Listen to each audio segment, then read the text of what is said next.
Gracias a todos los que están reunidos en este último webinar que está realizando el Departamento de Egresados. En esta ocasión contamos nuevamente con la presencia del doctor Luis Carlos, que nos va a estar hablando un poco de derechos, de diversas materias, sobre todo en esta situación que se está viviendo sobre el COVID-19. Como sabemos, hay muchas cosas que han cambiado y es importante entenderlas y conocerlas. Les voy a hablar un poco sobre la semblanza del doctor. Voy a tratar de ser breve. Como les comentaba, contamos con la presencia del doctor Luis Carlos Flores Katzin, quien es abogado, notario y actuario por la Benemérita Universidad Autónoma de Puebla. Cuenta con una maestría en Derecho del Trabajo y de Seguridad Social por la misma institución. Tiene un doctorado en Derecho por el posgrado de Ciencias Sociales de la Benemérita Universidad Autónoma de Puebla y un postdoctorado en la Universidad Autónoma de Tamaulipas en la formación de cuadros de investigadores del posgrado de Derecho. Su investigación doctoral se basó en el tema La naturaleza económica en la transformación de los procesos productivos y en sus efectos en las relaciones de trabajo. Está acreditado en el curso básico del mercado eléctrico, mayorista por la Universidad del Centro Nacional de Control de Energía, así como en el curso de mercado electrónico mayorista por la Universidad del Centro Nacional de Control de Energías. Cuenta también con un diplomado en materia de energía por el Instituto de Investigaciones Jurídicas de la Universidad Nacional Autónoma de México. Ha sido catedrático en la Universidad Politécnica Hispano-Mexicana, en la Universidad Tecnológica de la Mixteca, en el Instituto de Posgrado en Derecho, en la Universidad de Anáhuac, en el Centro de Investigación Jurídica, en el Centro de Estudios de Posgrado, en la Benemérita Universidad Autónoma de Puebla, en la Universidad Madero, en el Instituto de Estudios Judiciales del Poder Judicial del Estado de Puebla y en la Universidad del Valle de México, Campus Puebla y Veracruz. Su investigación se ha centrado en los derechos humanos, en el derecho constitucional, derecho del trabajo y de la seguridad social, derecho económico, derecho internacional y derecho de la energía. Fue organizador del curso Nueva Cultura Laboral y Globalización, celebrado en la Universidad Popular Autónoma del Estado de Puebla, con la participación de la Red de Solidaridad y Defensa Laboral AC, la Universidad Iberoamericana y las escuelas incorporadas a la UAP. Participó en el tercer seminario internacional Reformas del Estado y Ciudadanía en América Latina, los barómetros de la democracia en América Latina, mitos y realidades, con la ponencia La precariedad en las relaciones de trabajo. También participó con la ponencia La precariedad de las relaciones de trabajo en el México del siglo XXI, en el seminario La industria, el trabajo y las agrupaciones sociales del siglo XX, del Instituto de Ciencias Sociales y Humanidades, sobre el despliego de la Benemérita Universidad Autónoma de Puebla, así como ponente en la Cámara de Diputados Federal en el simposio sobre necesidades de legislación en materia de subcontratación personal.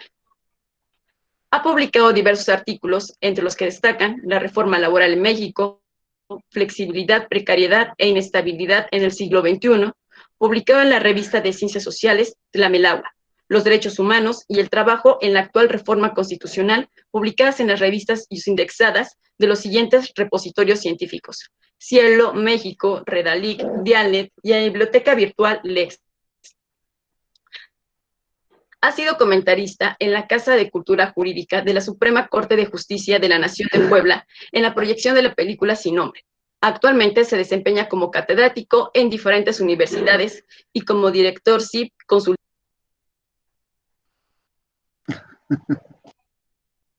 Ya te logro escuchar ahora. Ya, una disculpa, ya, es todo suyo el tiempo. Muchas gracias. Bueno, yo quiero agradecer la presencia de los que nos están viendo en este momento, pero también quiero agradecer a la Universidad del Valle de Puebla por realizar estos eventos. Es mi segunda participación que tengo y ya me acabo de enterar que esta es la última sesión que tienen al efecto. Bueno, pero también quiero agradecer a la maestra Carolina Zárate Priego, que es la responsable de seguimiento de egresados de esta universidad y quien fue mi alumna y que tengo muchísimo gusto de saludarle por este medio y agradecerle la invitación que me ha hecho para participar con ustedes. Muchísimas gracias, Carolina. Bueno, vamos a hablar sobre algunos puntos bastante interesantes sobre los derechos económicos, sociales, culturales, obviamente también políticos, también ambientales, una pequeña parte sobre la situación que estamos viviendo en la actualidad con esta crisis sanitaria a nivel global que prácticamente nos tiene en un esquema, valga la expresión, bastante delicado, bastante complejo, bastante dinámico en cuestiones de transformación, reforma, reestructuración de todos los sistemas económicos, políticos, sociales en el planeta. Entonces es una situación bastante complicada, bastante compleja, una situación que nadie se esperaba y que, bueno, en este momento el mundo total, o sea, el mundo está padeciendo esta situación. Bueno, miren, yo les voy a hacer una presentación para establecer un poquito de qué es lo que vamos a tratar y cómo lo que vamos a hacer. Voy a compartir una imagen, si la pueden ver me pueden indicar. Esta es una imagen del planeta, ya habíamos expuesto esta imagen en la plática anterior, pero bueno, no está de más volverla a exponer para que quede bien especificado esta situación y por qué su importancia. Bien, este es un mapa mundo prácticamente de noche en el que podemos observar cómo está reconfigurado el planeta, las naciones, los países, cómo está reconfigurado y cuál es la importancia a nivel global de cada uno de ellos. Para los quienes nos están viendo por primera vez, bueno, pues tenemos ahí prácticamente unas partes del planeta, países que están altamente iluminados. Eso significa que tienen un alto índice de producción, un alto grado de industrialización. Podemos ver ahí prácticamente Estados Unidos, prácticamente está iluminado. Hay una parte de Estados Unidos que no está iluminado, pero eso deriva en cuestiones prácticamente geográficas, sobre todo a nivel de montañas, que hacen imposible un tanto que esa zona no esté iluminada. De no ser así, pues prácticamente estaría totalmente iluminada. Podemos ver también ahí a Europa, que está altamente iluminado. Eso significa que es un continente que prácticamente está industrializado. Vemos una parte de India, vemos una parte de China, Japón altamente iluminado, totalmente iluminado, significa que es un país altamente industrializado. Pero también podemos ver en contraste las diferencias y las desigualdades que se pueden establecer en este mapa mundo, zonas muy oscuras. Entonces podemos ver países prácticamente en total oscuridad en la noche. Ese sería prácticamente el continente africano, una gran parte de Sudamérica, en este caso la Amazonia prácticamente, y hay países que prácticamente no muestran nada de iluminación. Esos países son países pobres, pobres económicamente hablando, pobres industrialmente hablando, pero muy ricos en recursos naturales. Esa es una gran diferencia. Los recursos naturales se necesitan por los países altamente industrializados y bueno, si un país industrializado, altamente iluminado, pues, ¿qué es lo que van a necesitar? Materias primas. En este caso, va a necesitar madera, combustibles, todos los elementos necesarios para que sus sistemas productivos puedan funcionar y en esa producción, bueno, pueda ser distribuida a través de todos los planetas, perdón, a todos los países. En este sentido, hay una interdependencia de países, de continentes, de países desarrollados, de países no desarrollados, pero que son ricos en recursos naturales. Y bueno, les voy a mostrar otra fotografía en el cual, que es prácticamente nuestro tema. Voy a dejar de compartir esta foto para irme precisamente a la cuestión de México. Bueno, vamos a ver cómo se ve nuestro país también desde la noche. Y vamos a ver, no sé si lo puedan ver, pero si lo pueden ver, no si me indican. Este es una fotografía en la cual se ve cómo está reconfigurado, cómo está iluminado nuestro país. Bien, podemos ver que en la parte central de nuestro país está iluminado, bastante iluminado, y en el centro del país prácticamente es donde se encuentra la zona más industrializada y hay ciertos corredores en el país prácticamente que está. La parte más iluminada, que es la parte central, es una zona dinámica, una zona bastante importante. Vemos que también una parte de Estados Unidos, mejor dicho, prácticamente la parte de los Estados Unidos está muy iluminada, es la zona más industrializada en el planeta, ¿no? Una parte en Canadá, etcétera. Bueno, en estas partes totalmente iluminadas, pues se concentra una gran cantidad de personas en el mundo. Entonces, prácticamente un gran sector de la población del planeta pues, se encuentra en estas ciudades. De ahí podemos también hablar de otro tema que es bastante interesante, que es la migración. Entonces, ante esa situación,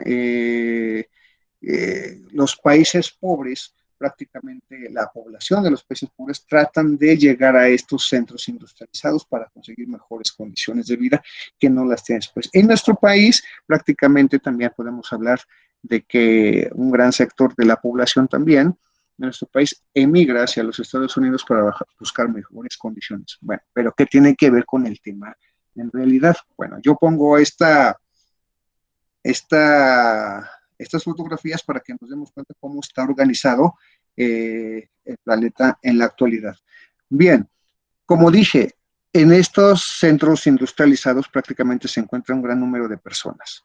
Y bueno, en estos centros, bueno, en la actualidad, con la actual crisis sanitaria, en esta pandemia de COVID, prácticamente hay un gran número de personas que posiblemente en algún momento serán contagiadas por esa situación. Pero ¿cuál es el problema? No nada más en la cuestión de salud, sino que derivará esta situación de pandemia, derivará en muchos otros problemas económicos, sociales, culturales, laborales, de seguridad social, de carácter fiscal, en fin. Vamos a ver algunos temas sobre esta situación. Bueno, para empezar, la crisis sanitaria del COVID-19 no nada más es una crisis que viene a impactar a todos los países industrializados, en realidad a todos los países, sino que viene a impactar también al sistema económico. En realidad, desde 2009 se estaba anunciando, bueno, desde algunos años anteriores, 2014 prácticamente, se estaba anunciando una desaceleración económica a nivel global. Bien, en el año 2019 se había indicado que esa crisis económica a nivel mundial estallaría en el año 2020. Sin embargo, no se esperaba que fuera de esta manera. ¿Qué es lo que sucedió? Que aunado a la crisis económica que se estaba sucediendo, que se estaba gestando a nivel mundial, una desaceleración económica bastante importante, derivada de muchísimos factores, pero que se estaba agudizando con una guerra económica, una guerra comercial entre Estados Unidos y China. Con esta situación se agravó más con la pandemia, ¿sí?, del COVID-19, que es lo que sucedió. Bien, nadie esperaba que la pandemia se fuera a diseminar por todo el planeta y lo hizo de una manera vertiginosa, muy rápida, y entonces, aunado a la crisis económica, una crisis sanitaria hizo que estos dos elementos, estas dos crisis, incrementaran prácticamente la situación actual que estamos viviendo.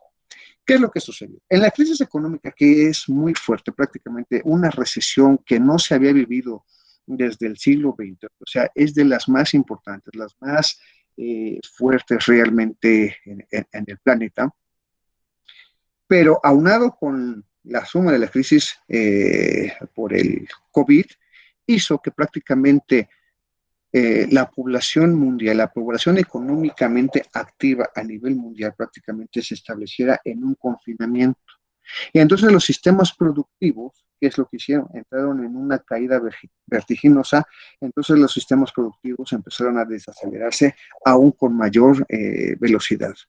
Entramos en una crisis económica bastante fuerte en la actualidad. Las cuestiones económicas prácticamente en el mundo son desastrosas, prácticamente empresas, trabajo, se están perdiendo. Entonces, en la actualidad, el sector económico hay una desaceleración, una pérdida de empleo, una pérdida de empresas, hay una crisis energética también, derivado también de la misma situación del confinamiento. ¿Qué es lo que está haciendo en ese sentido?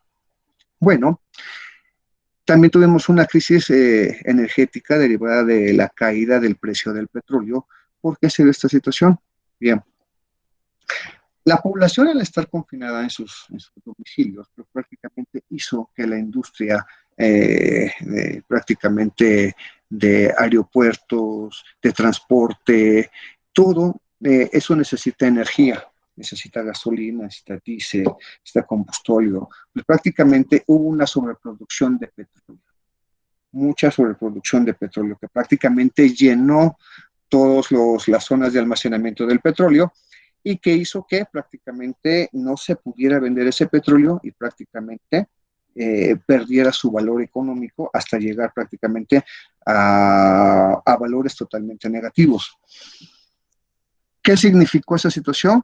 Que muchas aerolíneas perdieran también, o mejor dicho, entraran en quiebra. Y hay en la actualidad varias aerolíneas que prácticamente se declararon en quiebra al no poder solventar sus gastos en el pago de impuestos, gastos en el pago a sus trabajadores de sus salarios, de sus obligaciones sanitarias, de seguridad social, etcétera.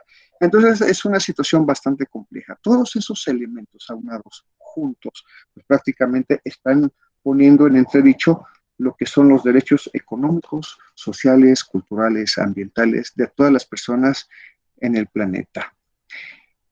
En el sector laboral, como ya me vine refiriendo, hay un problema bastante grave. La crisis económica, por sí una recesión prácticamente hace que todas las empresas, que todas las industrias, pues disminuyan sus sistemas productivos y que derivará esa situación prácticamente en desempleo. Las empresas no podrán sostener sus sistemas productivos, pero tampoco podrán sostener a sus trabajadores. En este momento prácticamente de 3.300 millones de personas de población económicamente activa, prácticamente 2.700 millones a nivel global de esa población prácticamente quedará desempleada. Es una crisis bastante fuerte, es una crisis que alarma prácticamente a todos los países, no nada más a México.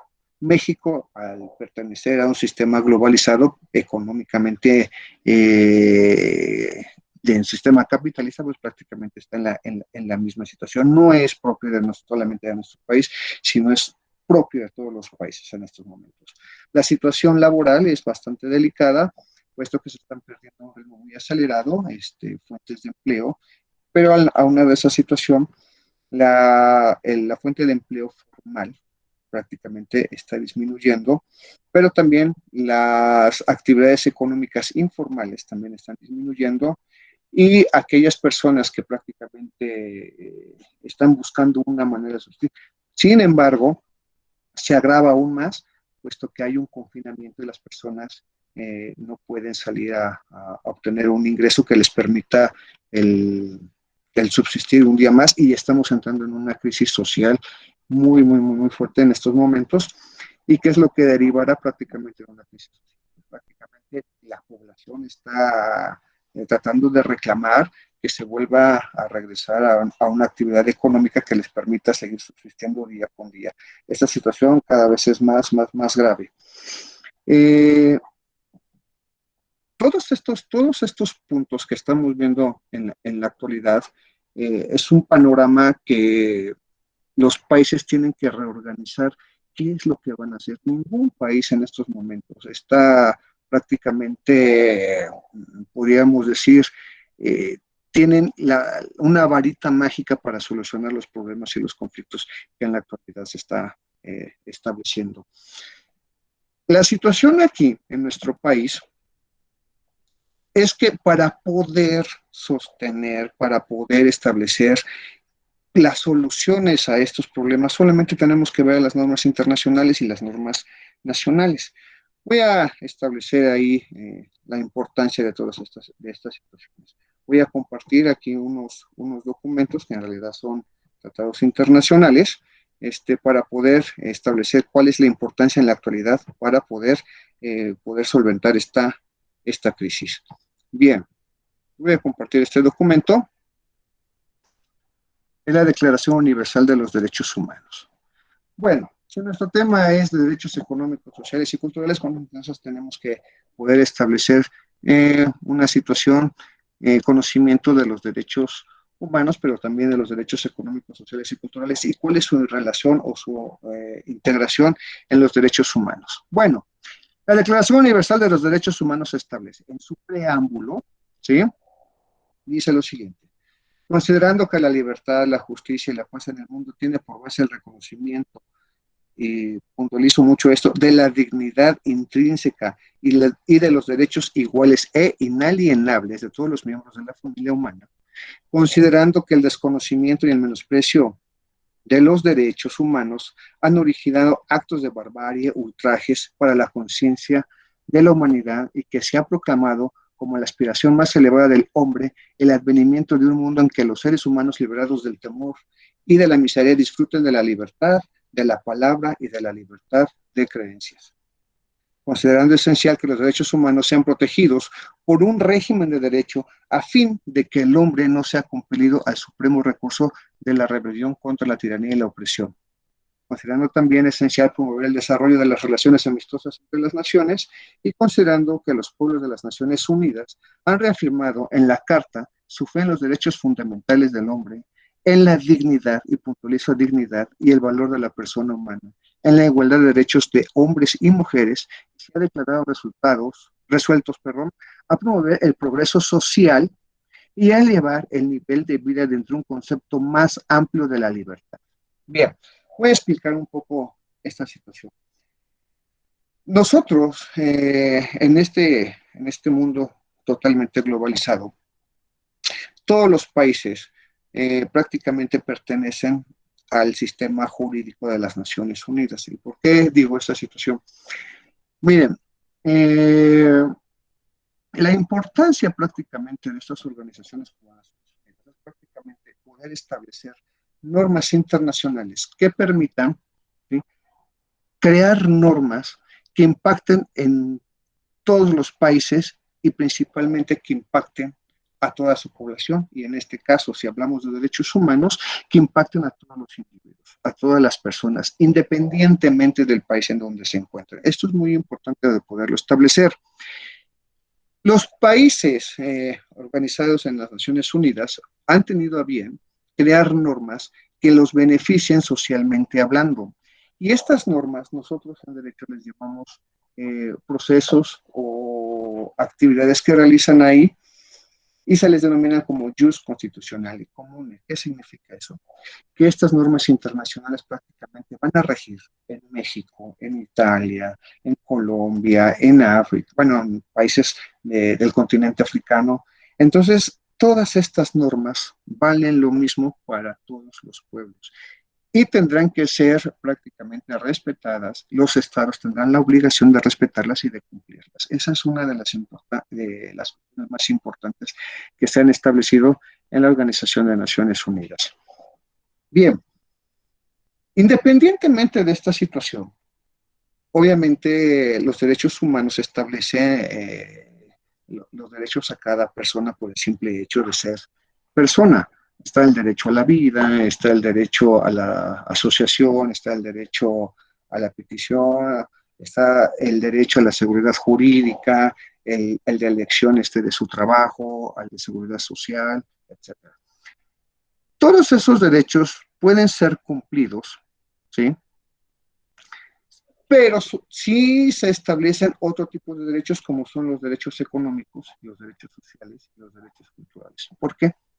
Porque los derechos humanos, para ser cumplidos totalmente, se necesita prácticamente de derechos que te reafirmen la posibilidad de poder garantizarlos a través de un buen trabajo, a través de la seguridad social, a través de la educación, a través de un crecimiento de la persona, en este caso podríamos poner como ejemplo por su trabajo. Entonces los derechos económicos, sociales y culturales son muy, muy, muy importantes en este momento. Miren, prácticamente en el artículo 22 de este documento, se los voy a leer, dice: toda persona, como miembro de la sociedad, tiene derecho a la seguridad social y obtener mediante el esfuerzo nacional y la cooperación internacional, habida cuenta de la organización de los recursos de cada Estado, la satisfacción de los derechos económicos, sociales y culturales indispensables a su dignidad y al libre desarrollo de su personalidad. Bien, lo que estaba refiriendo de los derechos económicos, sociales y culturales es precisamente eso. para poder cumplir con todos los derechos humanos establecidos. ¿Sí? Todas las personas como miembro de cualquier sociedad tienen el derecho a la seguridad social, que es muy importante, y más en estos momentos de pandemia, que tengan derecho a los servicios médicos, a los servicios de salud, pero no nada más a los servicios, sino también a los medicamentos. Y también dice, y a obtener mediante el esfuerzo nacional y la cooperación internacional, habida cuenta de la organización y los recursos de cada Estado, la satisfacción de los derechos económicos. Y cuando hablamos de los derechos económicos, podemos hablar prácticamente de un derecho al trabajo, que ese trabajo te pueda garantizar un salario, que ese derecho al trabajo te pueda garantizar la inscripción en la seguridad social, que ese derecho te pueda garantizar la satisfacción a través de tu salario, de poder tener el sostenimiento de tu familia, pero también de derechos sociales como son prácticamente a la educación, ¿sí? A la educación primaria, a la educación secundaria, a la media superior, a la universidad, y también que te puedan garantizar derechos culturales, ¿sí?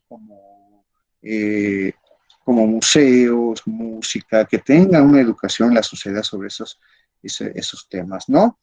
¿Para qué? Porque se hacen indispensables a su dignidad y al libre desarrollo de su personalidad. Bien, voy a compartir otro documento, no sé si lo puedan ver, que es el Pacto Internacional de Derechos Económicos, Sociales y Culturales, que prácticamente está asociado y está relacionado con los derechos humanos. ¿Qué es lo que dice el Pacto Internacional de Derechos Económicos, Sociales y Culturales? Estoy hablando en estos momentos del sistema internacional universal, que es el de la ONU, ¿sí? Y este Pacto Internacional de Derechos Económicos, Sociales y Culturales prácticamente es el sistema universal ONU. ¿Y qué dice este pacto en su preámbulo? Dice, los estados partes en el presente pacto, considerando que conforme a los principios enunciados en la Carta de las Naciones Unidas, la libertad, la justicia y la paz en el mundo tienen por base el reconocimiento de la dignidad inherente a todos los miembros de la familia humana y de sus derechos iguales e inalienables. Reconociendo que estos derechos se desprenden de la dignidad inherente a la persona humana, reconociendo que con arreglo a la Declaración Universal de Derechos Humanos, no puede realizarse el ideal del ser humano libre, librado del temor y de la miseria, a menos que se creen condiciones que permitan a cada persona gozar de sus derechos económicos, sociales y culturales, tanto como sus derechos civiles y políticos. Bien, estos derechos económicos, sociales y culturales son muy importantes para los derechos humanos. Este párrafo que acabo de leer, ¿sí? Lo voy a puntualizar en algunos puntos, permiten que cada persona pueda gozar, ¿sí? Cuando hablamos de derechos económicos, de tener un trabajo, cuando hablamos de derechos sociales, que pueden tener derecho a la educación, culturales, pues obviamente acercarse a la cultura, pero también de sus derechos civiles y políticos. Una persona, si hablamos, ¿cómo se llama?, del derecho humano a la vida, no puede ser cumplido este derecho si no tiene un trabajo. No puede ser cumplido el derecho a la vida si no tiene seguridad social. No puede ser cumplido este derecho humano si no tiene una educación. No puede ser cumplido si no son respetados sus derechos civiles y también políticos. Es más, no puede ser cumplido el derecho a la vida si no tiene también derecho a un ambiente sano que le permita el poder disfrutar, ¿sí?, del ambiente sano. Entonces, son muy importantes. Los derechos económicos, sociales y culturales son muy distintos a los derechos humanos. Vienen a complementar los derechos humanos y no pueden ser cumplidos los derechos humanos si no existieran estos derechos económicos, sociales y culturales. Continúa diciendo, considerando que la Carta de las Naciones Unidas impone a los estados la obligación de promover el respeto universal y efectivo de los derechos y libertades humanos, comprendiendo que el individuo, por tener deberes respecto de otros individuos y de la comunidad que pertenece, está obligado a procurar la vigilancia y observancia de los derechos reconocidos en este pacto. Bien, ese es el preámbulo. Y ahora dice en su parte 1, en su artículo primero, Dice, todos los pueblos tienen el derecho de libre determinación. En virtud de este derecho, establecen libremente su condición política y prevén asimismo su desarrollo económico, social y cultural. Entonces, todos los países pueden, ¿sí?, a través de sus sistemas legislativos, de sus sistemas políticos, pueden establecer su propia determinación, pero que cumplan, ¿sí?, con el desarrollo económico, social y cultural que les imponen las normas internacionales. Y todos los países tienen que estar trabajando en esta situación y para cumplir con todos estos derechos económicos, sociales y culturales, los países, una vez que han ratificado estos pactos, estos convenios internacionales, prácticamente tienen que rendir informe a las comisiones que revisan todos estos tipos de derechos. Esos informes tendrán que establecer qué, eh, qué están haciendo los países para cumplir con estos derechos. Y es el punto número 2 del artículo primero. Para el logro de sus fines, todos los pueblos pueden disponer libremente de sus riquezas y recursos naturales, sin perjuicio de las obligaciones que deriven de la cooperación económica internacional, basada en el principio de beneficio recíproco, así como el derecho internacional. En ningún caso podrán privarse a un pueblo de sus propios medios de subsistencia. Y ese es un punto bastante importante. En esta época de crisis económica, en esta época también de crisis sanitaria por el COVID, obviamente todos los países tienen una crisis bastante fuerte en cuestión económica, en cuestiones de sanidad, y solamente la cooperación internacional en todos los aspectos, pero principalmente en el económico, ¿sí?, que les beneficiará recíprocamente ese apoyo, esa ayuda que se da entre sí los estados. En términos del derecho internacional, solamente bajo este esquema se podrá salir de la actual crisis económica y de la actual crisis sanitaria. Un punto bastante importante que podemos ver acá. En la actualidad, el confinamiento se ha establecido porque el COVID-19 no tiene cura. Hasta el momento no tiene cura y tampoco hay un método o procedimiento médico que te pueda establecer qué medicamentos se pueden usar para el control de este virus sobre la persona. Como no se encuentra esta situación, varios países se han congregado, varias naciones están tratando de encontrar una cura a través de una vacuna. Bien, hay países que se han asociado, como Estados Unidos se ha asociado con Alemania, Estados Unidos se ha asociado con Francia para poder tener una vacuna. Países como China también está haciendo ahí investigaciones sobre una vacuna, parece ser que va bien. Rusia también se ha sumado a los esfuerzos de encontrar una vacuna. Pero ¿cuál será la diferencia entre esas asociaciones o estos países que están tratando de determinar, encontrar una vacuna que pueda determinar que la población se encuentre a salvo de este virus? Bien, los países occidentales, Estados Unidos y los países europeos con sus farmacéuticas prácticamente están acelerando esta competencia para poder encontrar una vacuna con otros países que es China y Rusia. Pero se debe garantizar no solamente encontrar la vacuna, sino se debe garantizar que esa vacuna todos los países tengan acceso a ella, que esta vacuna universalmente sea, si no gratuita, que por lo menos tenga un costo para que la población pueda tener acceso a ella. Si esta vacuna se encuentra y esta vacuna solamente se patenta y solamente un país puede, o un grupo de países puede ser quien detente la explotación económica sobre esta situación, de nada habrá servido. Es muy importante entonces poder establecer los mecanismos necesarios para poder garantizar que la vacuna sea distribuida en todo el planeta, sea distribuida en todos los países y que todas las personas puedan tener acceso a esta situación. Y eso es una situación bastante importante. Es el derecho humano que tenemos todas las personas en este tiempo, en este momento, en este mundo, de poder garantizar nuestra supervivencia, de poder garantizar que tengamos acceso a esa vacuna, y eso es muy importante en esa situación. Obviamente una vacuna tiene un costo, y lo que principalmente se ve en algunos países y algunas farmacéuticas es el costo económico. Bueno, pues se trata de romper prácticamente ese interés particular que se tiene para que el interés social, para que el interés de la población, ¿sí?, pueda garantizarse esa vacuna. Entonces es un ejemplo. Sí, en el punto 3 del artículo 1 dice, los estados partes en el presente pacto, incluso los que tienen la responsabilidad de administrar territorios autónomos y territorios en fideicomiso, promoverán el ejercicio del derecho de libre determinación y respetarán ese derecho de conformidad con las disposiciones de la Carta de las Naciones Unidas. Es decir, países como Inglaterra, que tienen algunos que administran algunos otros países como Estados Unidos, que administran algunos otros países en Estados Unidos, Puerto Rico. Bueno, también la población de Puerto Rico es un ejemplo, pueda garantizar el ejemplo que acabo de decir de la vacuna, ¿no?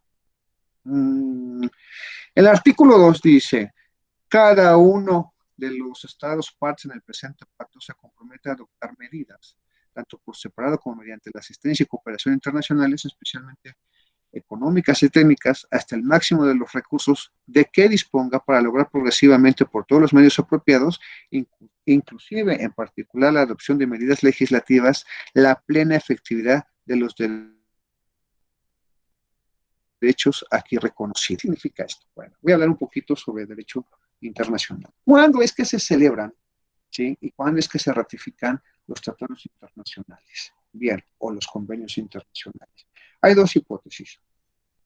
Un país puede ratificar un tratado porque la norma internacional ya existe en su norma interna. Es decir, el Estado mexicano, por ejemplo, el derecho al trabajo ya está establecido en nuestra Constitución y tenemos una ley reglamentaria. La Ley Federal del Trabajo es un ejemplo. Bien, ¿cuándo puedo ratificar un tratado internacional, por ejemplo, con la Organización Internacional del Trabajo? Bueno, en el seno de la Organización Internacional del Trabajo se establece una norma internacional en un convenio, puede ser cualquiera, y si México, por ejemplo, ya tiene el derecho constitucional del trabajo, en este caso podríamos poner el ejemplo, el de la jornada de trabajo de 8 horas, ¿sí? Entonces, dice la Organización Internacional del Trabajo, bueno, pues tenemos aquí un convenio que establece la jornada de 8 horas. Ah, bueno, México puede ratificar ese convenio. ¿Por qué? Porque ya existe esta legislación. Bien, el segundo caso sería prácticamente si el Estado no tiene esa norma internacional, ese Estado que pretende ratificar, celebrar y ratificar ese tratado internacional, que es lo que hace, se compromete a tomar todas las medidas legislativas, políticas y económicas para poder establecer esa norma en su constitución y establecer las instituciones y establecer la legislación necesaria para poder aplicar ese derecho. Entonces, ¿qué es lo que está haciendo el derecho internacional en ambos casos? Está nutriendo prácticamente el sistema jurídico nacional. Ese sistema jurídico establecido en convenios internacionales, al nutrir a los sistemas nacionales con las normas respectivas que se hayan celebrado, no solamente tienen un impacto benéfico para aquel país que lo ha celebrado, sino que también lo hace para su población. Entonces, en este artículo segundo, todos los países, ¿sí?, una vez que han celebrado y ratificado los tratados internacionales, tienen que tomar todas las medidas necesarias para poder garantizar que el derecho internacional sea garantizado en, en los sistemas normativos internos. En este caso, podemos hablar del sistema mexicano, sistema jurídico mexicano, muchos tratados internacionales celebrados con la Organización de Naciones Unidas y sus diferentes organizaciones especializadas, podríamos establecer la Organización Mundial de la Salud, la Organización Internacional del Trabajo. Obviamente se celebran tratados internacionales, convenios internacionales, porque nuestro país se compromete a establecer la legislación necesaria para poderlo aplicar y crear las instituciones, o bien porque ya en nuestra Constitución, nuestras leyes reglamentarias existen esos derechos y se va a dar solamente cumplimiento a esa situación. ¿Bien? Bien, en el punto número 2 del artículo segundo establece lo siguiente. Los Estados partes en el presente pacto se comprometen a garantizar el ejercicio de los derechos que en él se enuncian sin discriminación alguna por motivos de raza, color, sexo, idioma, religión, opinión política o de otra índole, origen nacional o social, posición económica, nacimiento o cualquier otra condición. Es muy importante este punto. Miren, la pandemia, el COVID-19, SARS-CoV-2, no hace distinción de ninguna persona, no hace discriminación de ninguna persona. Cualquier persona puede contagiarse en cualquier momento. Sin embargo, lo que sí hace una distinción totalmente son los sistemas. Es decir, no es lo mismo, ¿sí? Una persona que tiene un trabajo, formalmente hablando, que tiene seguridad social, que tiene un salario, que paga impuestos, ¿sí? A una persona que no tiene trabajo formal, a una persona que prácticamente se autoemplea ella misma o realiza alguna actividad para tener un ingreso que le permita por lo menos alcanzar las satisfacciones alimenticias de un día o de una semana, no sé. Hay una situación totalmente de discriminación en ese sentido. En nuestro país, México, pues prácticamente la mitad de la población económicamente activa vive en una situación de pobreza, y hablando de pobreza no nada más porque carezca de empleo, sino porque tal vez a lo mejor tiene un medio económico de solventar esa situación, pero puede ser pobre porque no tiene una seguridad social, o bien, o no puede ir a la escuela, o bien no puede tener los satisfactores necesarios para él o para su familia. Entonces la pobreza se puede determinar en varios aspectos. Entonces el virus prácticamente no hace diferencia sobre una persona, pero socialmente hablando, en los países sí podemos encontrar muchas diferencias sociales. ¿Qué es lo que se están padeciendo prácticamente todos? Precisamente esa situación. Aquellas personas que pueden garantizarse atención médica, bueno, pues lo tendrán una situación de atención médica totalmente distinta con otras personas que no tienen seguridad social o más que no tienen trabajo. ¿Cuál es la función de los países? Pues prácticamente garantizar que todas las personas tengan acceso en estos momentos, en estos precisos momentos, tengan acceso a la seguridad social, al seguro social.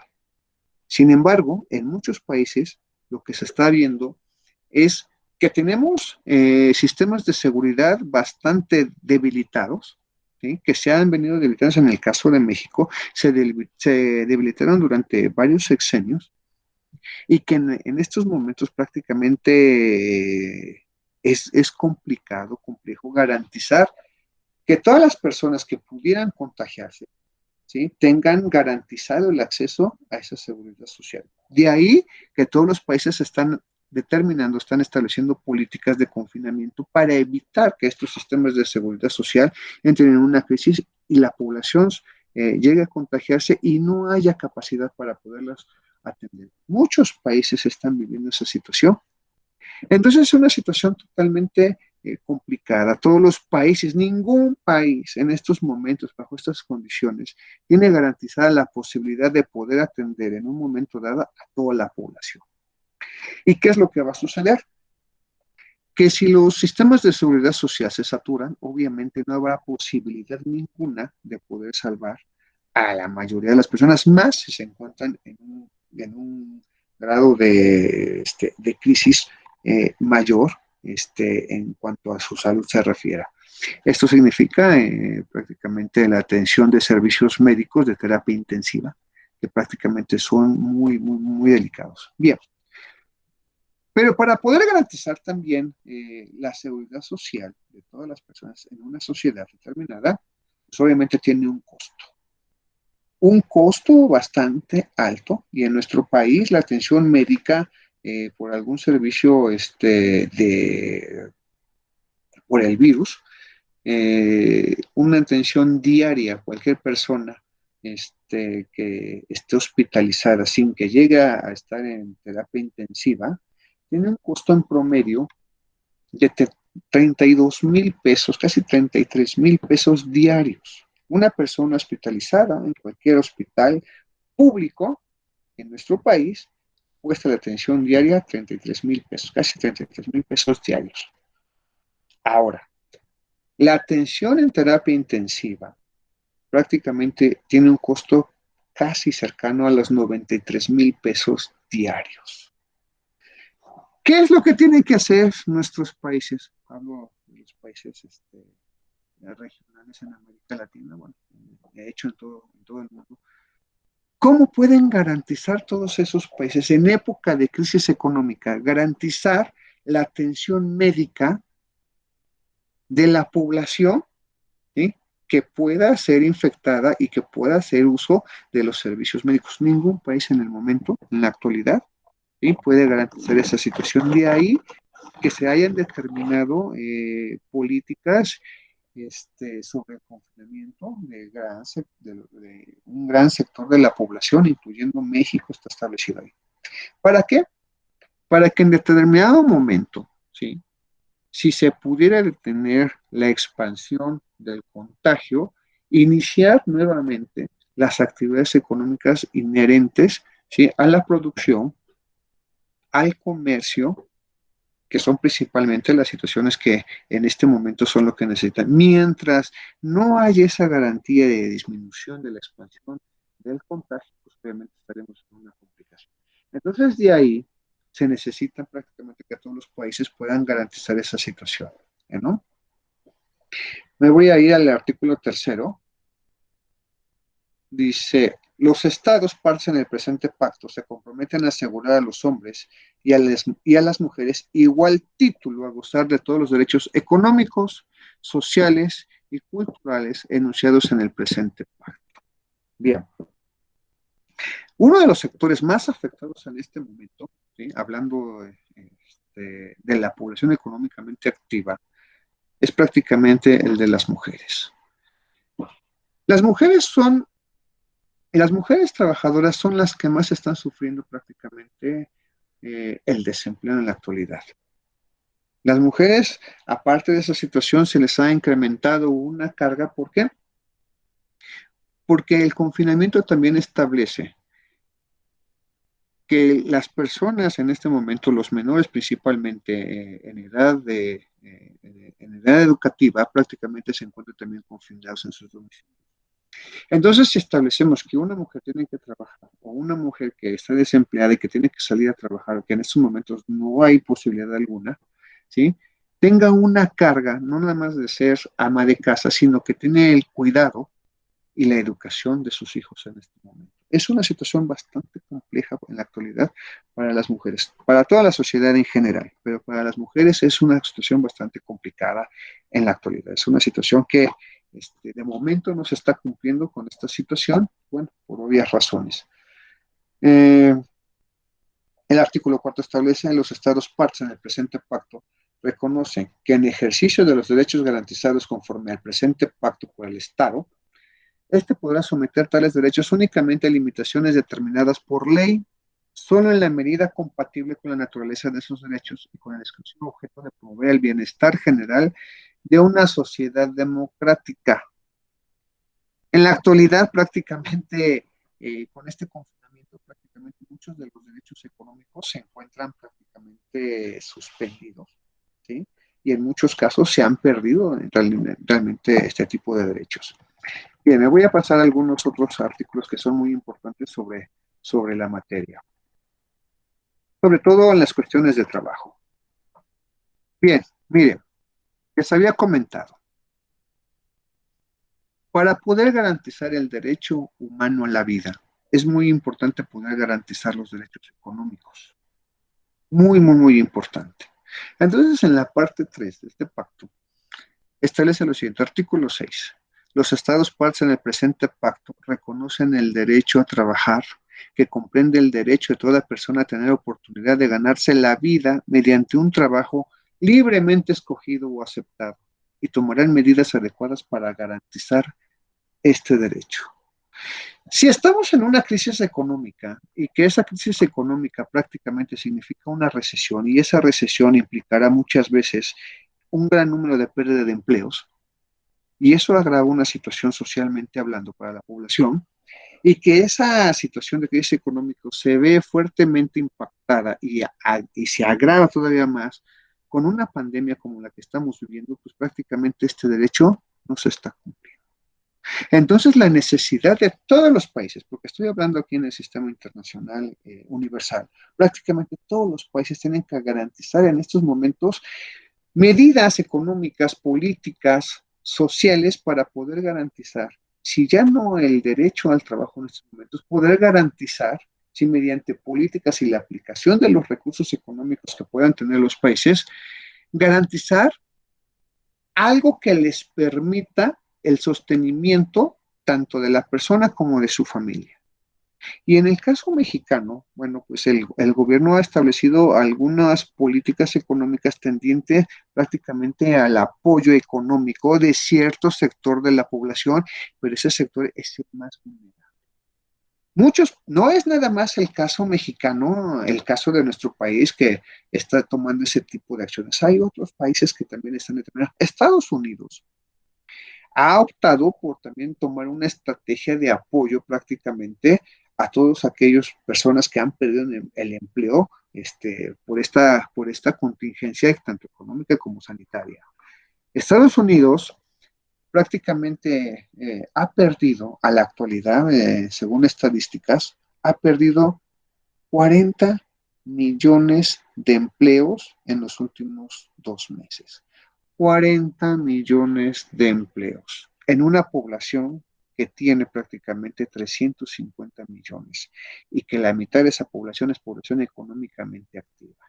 Entonces es una situación bastante complicada y poder determinar y garantizar que esas personas puedan obtener un ingreso o una ayuda que les permita seguir sosteniendo su alimentación prácticamente y el pago de ciertos servicios que son muy indispensables. Bueno, pues Estados Unidos nunca se había visto una situación así para ellos. Está determinando políticas que puedan ayudar. En México es otra situación, con el actual gobierno prácticamente se está tratando de garantizar. Si no se hiciera, tendríamos una crisis social que derivará en muchos problemas como manifestaciones, como robo, situaciones que a cualquier país le puedan establecer problemas muy fuertes socialmente hablando. ¿Qué es lo que dice en el segundo párrafo del artículo 6?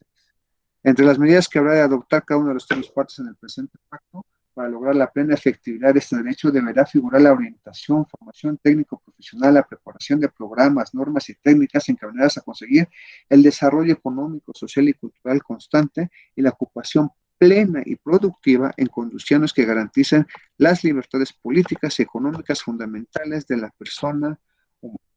Es reiterar otra vez lo que he venido comentando en esta plática.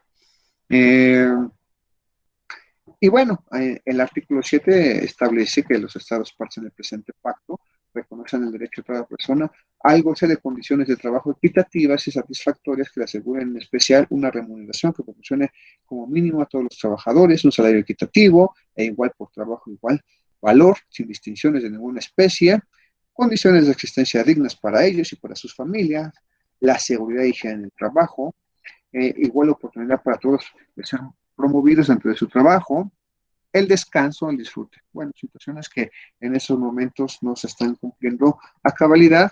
Sin embargo, se están tomando en muchas empresas, bueno, así por disposiciones normativas, acuerdos, se están estableciendo mecanismos muy importantes para que el sistema productivo no se detenga en su totalidad, para que se pueda garantizar a los trabajadores a través de acuerdos, no sé, el pago, la disminución de sus salarios un tanto, ¿sí? El pago, o mejor dicho, la suspensión de sus actividades a través de el pago de vacaciones, etcétera. O sea, mecanismos que son necesarios en estos momentos con tal de evitar la pérdida de los empleos. Eh, Esto también lo están haciendo con el sector empresarial, con los sindicatos, con los mismos trabajadores en la medida de lo posible. En la medida de lo posible. Bien, el artículo 9 de este pacto establece: los estados partes en el presente pacto reconocen el derecho de toda la persona a la seguridad social, incluso al seguro social. Y el artículo 10 establece, los estados partes en el presente pacto reconocen que se debe conceder a la familia, que es el elemento natural y fundamental de la sociedad, la más amplia protección y asistencias posibles, especialmente para su constitución y mientras sea responsable del cuidado y la educación de los hijos a su cargo. El matrimonio debe contraerse con el libre consentimiento de los futuros cónyuges. Bueno, esa es una situación ahí. Entonces, pero lo más específico, el Estado, los países, se debe, ¿sí?, establecer todo lo que pueda garantizar, ¿sí?, que tenga acceso, como lo establece el artículo 9, a la seguridad social e incluso al seguro social. Hace unos días me llegó una nota, prácticamente una queja, de unas personas que habían decidido atenderse por posible caso de COVID de uno de sus familiares en un hospital. Y establecían que tenían un monto de gasto por día de atención médica de 100,000 pesos diarios. Yo no sé si esa persona estaría en terapia intensiva, pero bueno, la cuestión es que ya debía 3 millones de pesos. Eso es una cantidad terrible para estos momentos, el que una familia tenga que pagar una cantidad de ese tamaño para poder garantizar la salud y la vida de uno de los familiares. Bien. En la actualidad es muy complicado. La seguridad social en nuestro país no es universal y prácticamente en todos los países no es universal, salvo casos específicos y contados. Casos específicos de seguridad social se pueden encontrar en Inglaterra, ¿sí?, que todas las personas, independientemente de que trabajen o no trabajen, tienen, ¿sí?, asegurada, ¿sí?, la atención médica profesional. Tienen asegurada la seguridad social y el seguro social. Todas las personas, todos los ingleses tienen garantizada esa situación, trabajen o no trabajen. Otro caso es Francia, otro caso es Canadá, otro caso, estos son países capitales con un sistema económico liberal. Un país con características socialistas, un país socialista en realidad, y que tiene garantizada la atención médica universal, así siempre ha sido, es Cuba. Cuba tiene garantizada esa situación de seguridad social universal. Toda su población, trabaje o no trabaje, está garantizada su atención médica. En el caso mexicano no es así. Políticamente se están estableciendo las condiciones que determinen que en un futuro se pueda tener una seguridad social de carácter universal. En estos momentos la seguridad social solamente está establecida para aquellas personas que tienen un trabajo formal, es decir, que tengan un contrato en donde se establezcan condiciones laborales formales en términos de la Ley Federal del Trabajo, ¿sí?, y que paguen impuestos. Y obviamente dentro de esos impuestos que puedan pagar a través de ese trabajo, los patrones tienen que aportar los recursos patronales, los trabajadores, los recursos de los trabajadores y el Estado una parte para poder garantizar la seguridad social. Esos trabajadores tienen garantizado eso.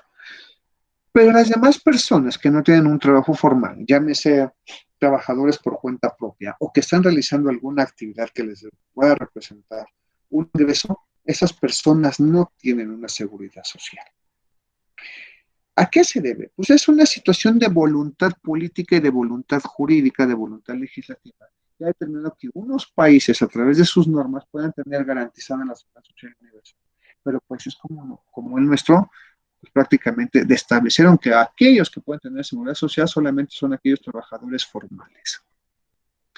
Y lo podemos ver de la siguiente manera. Los derechos, ¿cómo se llama? Los derechos de los trabajadores, los derechos establecidos en la Ley Federal del Trabajo, por poner un ejemplo, solamente están determinados, esos derechos están determinados solamente para trabajadores formales. Los trabajadores por cuenta propia, los derechos establecidos en la Ley Federal del Trabajo no los tienen garantizados. Un trabajador bajo un contrato, un trabajo formal, tiene garantizada a su vez la seguridad social. Un trabajador por cuenta propia no tiene garantizado ni un salario, pero tampoco tiene garantizada seguridad social. Entonces los países en estos momentos tienen que hacer reconfiguración sobre la necesidad de poder garantizar a todas las personas prácticamente la atención médica. Nuestro actual gobierno está tomando medidas necesarias para poder establecer ante la contingencia de la pandemia, poder garantizar en estos momentos la atención médica de todas las personas, sean trabajadores formales o no sean trabajadores formales, el acceso, ¿sí?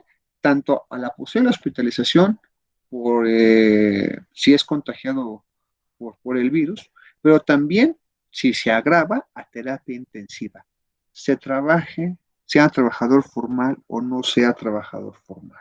De hecho, los países prácticamente tienen un dilema sobre esa situación y prácticamente tienen que garantizar que la población tenga la posibilidad de tener esa atención médica en esta situación de crisis. Bien, pero como dije, esa situación de crisis se agrava porque existe una crisis económica. Y esa crisis económica, todos los países necesitan en estos momentos recursos económicos para poder seguir sosteniendo sus sistemas de seguridad social. Todos, absolutamente todos los países están teniendo, ¿sí?, que establecer políticas necesarias para poder garantizar esta situación. Bien, este es un ejemplo de lo que establece las normas internacionales, en este caso el Sistema Internacional Universal de Naciones Unidas, que México forma parte. La misma situación se establece en el sistema jurídico regional, internacional regional, que está establecido en la Organización de Estados Americanos. Esos, prácticamente la Comisión Americana sobre Derechos Humanos, establece prácticamente tanto los derechos humanos, pero también establece los derechos económicos, sociales y culturales. ¿En dónde están establecidos? Bueno, los derechos humanos están establecidos en la Comisión Americana sobre Derechos Humanos, que es el Pacto de San José. Un derecho humano a la vida, un derecho humano a la salud, pero no puede ser cumplido si no existiera su protocolo, que es el protocolo adicional a la Convención Americana sobre Derechos Humanos, que establece los derechos económicos, sociales y culturales. Prácticamente es una copia del sistema universal, el sistema regional lo retoma y se establece también a través de convenios internacionales, como son en este caso estos convenios, para poder determinar. Estos mismos convenios están establecidos también en nuestra Constitución, por eso es que se han celebrado, por eso es que se han establecido. Pero no siempre todos estos convenios internacionales, todas estas normas están totalmente homologadas, ¿sí?, a nuestras normas internas. Hay muchas deficiencias en nuestras normas internas en ese sentido. Se necesita la homologación prácticamente de las normas. Me permito leer los primeros dos artículos de la convención para poder reafirmar lo que estoy diciendo en este momento. Miren, de la enumeración, el capítulo primero, enumeración de deberes, artículo 1, obligación a respetar los derechos. Bien, ¿qué dice la Convención Americana sobre Derechos Humanos? Dice, los estados partes en esta convención se comprometen a respetar los derechos y libertades reconocidos en ella y garantizar su libre y pleno ejercicio a toda persona que esté sujeta a su jurisdicción, sin discriminación alguna por motivos de raza, color, sexo, idioma, religión, opiniones políticas o de cualquier otra índole, origen nacional o social, posición económica, nacimiento o cualquier otra condición. Es decir, todas las personas tienen los derechos humanos que establecen las normas internacionales, pero también las normas nacionales. Todos, absolutamente todas. Sin embargo, en la realidad de un país, pues prácticamente sí hay distinciones, muchas distinciones, en cualquier sentido, sobre todo en las económicas, ¿no? Dice, para los efectos de esta convención, persona es todo ser humano. Bien, el artículo segundo, que esto es muy importante, dice, artículo segundo, deber adoptar disposiciones de derecho interno. Si el ejercicio de los derechos y libertades mencionados en el artículo primero no estuviera ya garantizado por disposiciones legislativas o de otro carácter, los estados partes se comprometen a adoptar, con arreglo a sus procedimientos constitucionales, y ahí da paso al sistema jurídico nacional mexicano, y a las disposiciones de esta convención, mucho cuidado con esta situación, tómenla muy en cuenta, las medidas legislativas o de otro carácter que fueran necesarias para hacer efectivo tales derechos y libertades. Es decir, que para que este convenio sobre derechos humanos pueda ser cumplido, se necesita de la voluntad legislativa, ¿sí?, de los gobiernos para que se pueda homologar y se pueda cumplir todas las normas internacionales. Y en muchos países se celebran y se ratifican los convenios internacionales, pero ya en el momento de legislar internamente, muchas de las normas actuales están prácticamente desfasadas, no están homologadas con el derecho internacional, y estos dos artículos establecen que la obligación de los estados de homologar la propia legislación, ¿sí?, de tomar las medidas necesarias o de cualquier otro carácter que fueran necesarias para hacer efectivos tales derechos y libertades. ¿Bien? Es muy importante tomar en cuenta que los derechos humanos, otra vez lo vuelvo a reiterar, no pueden ser cumplidos, no pueden ser garantizados, ¿sí?, sin los derechos económicos, sociales y culturales. Veamos qué dice prácticamente la Comisión Americana sobre Derechos Humanos en este sentido. Eso es muy importante poderlo establecer. Nos lo vuelvo a reiterar.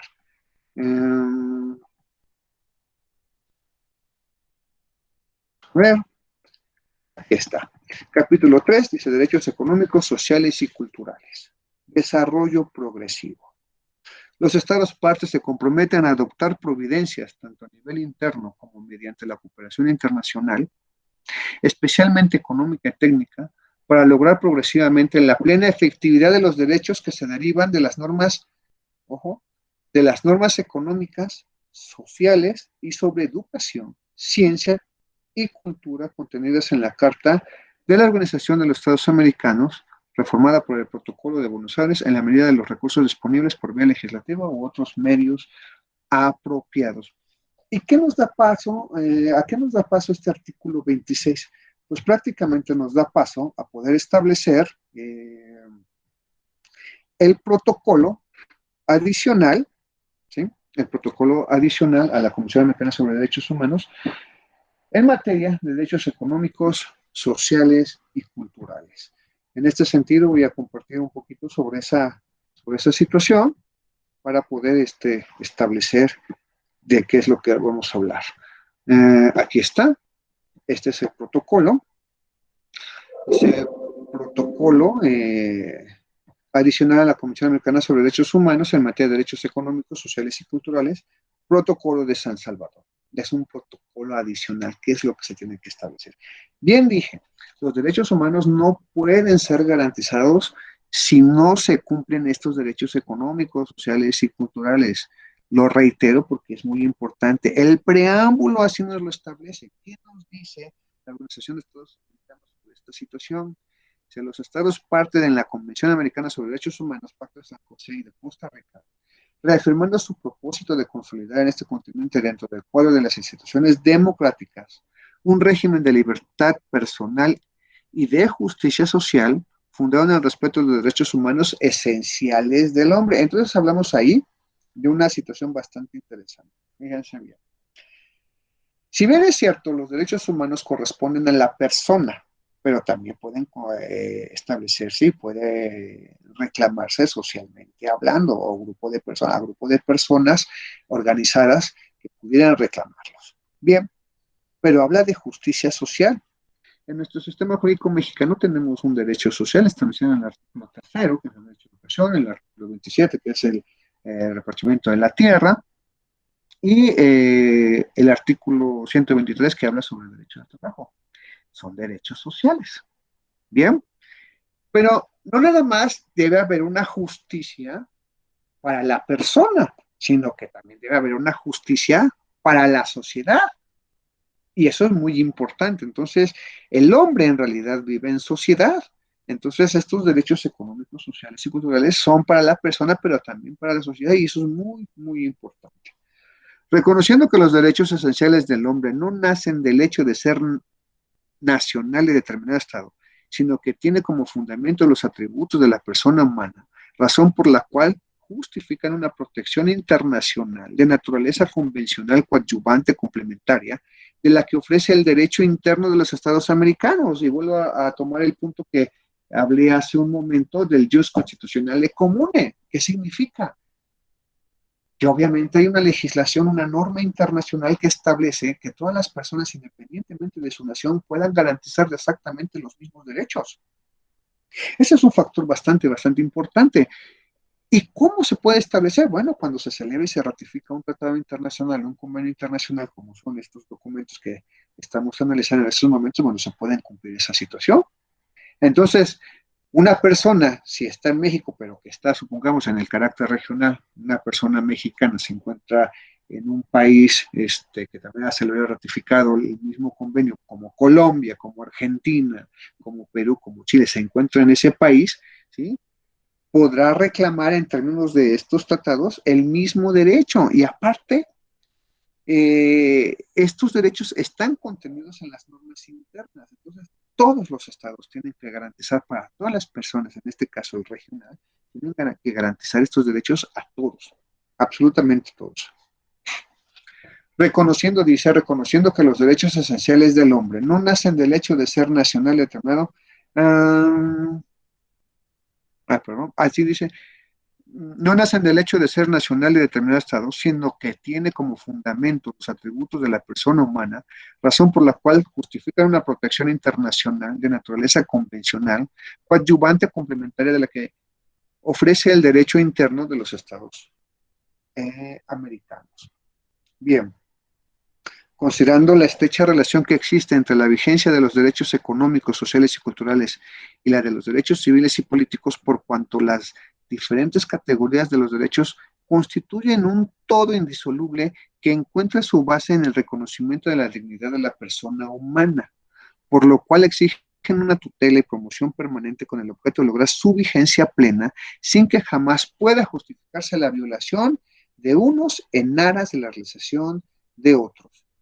En estos momentos, por cuestiones de crisis económica, que ese es un factor también muy importante a analizar, no nada más es la crisis sanitaria, sino la crisis económica, no se pueden dejar de lado, ¿sí?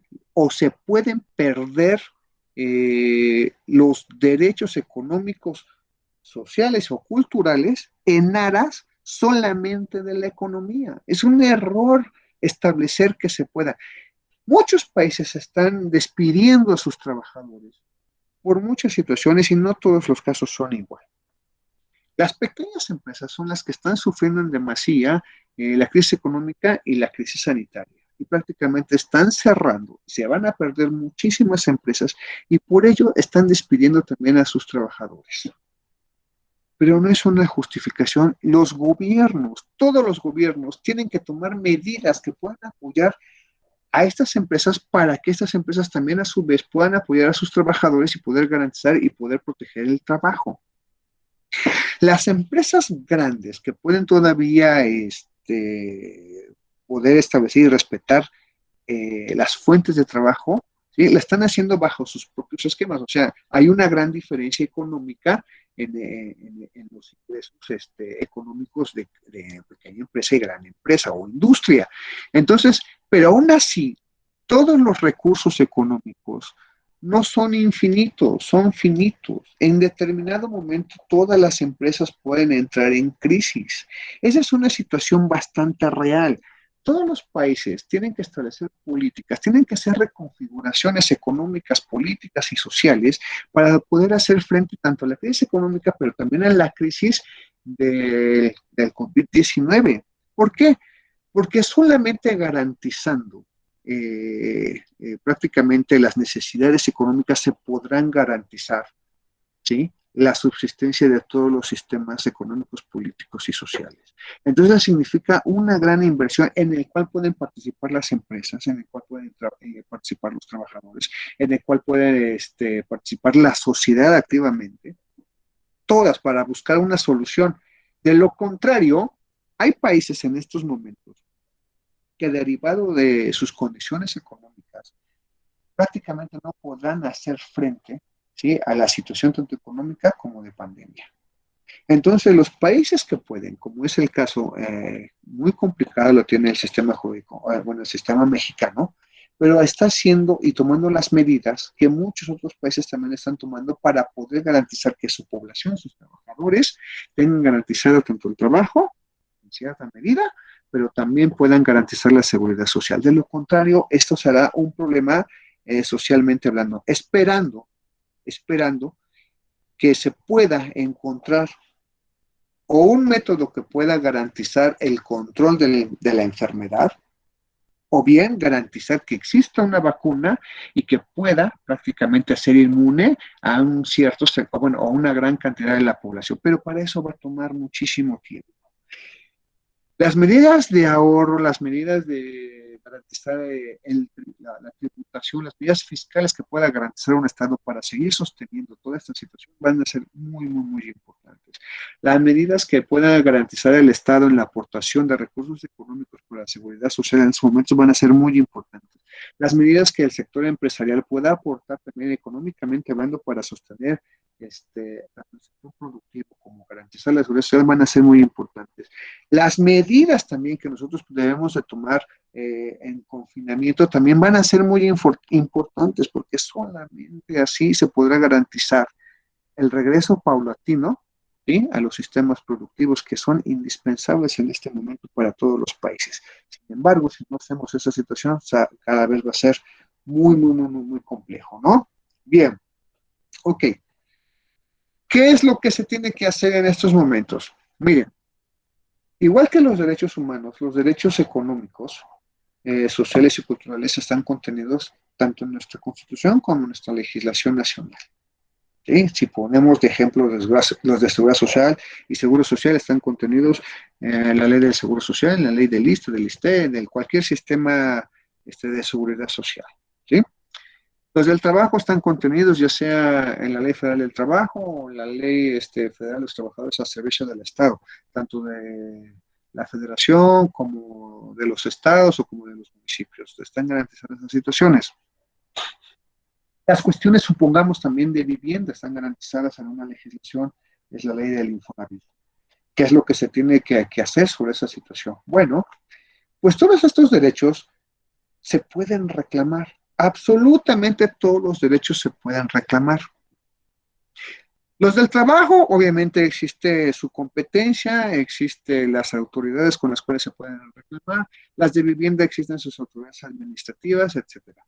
Todos estos derechos son reclamables, absolutamente todos.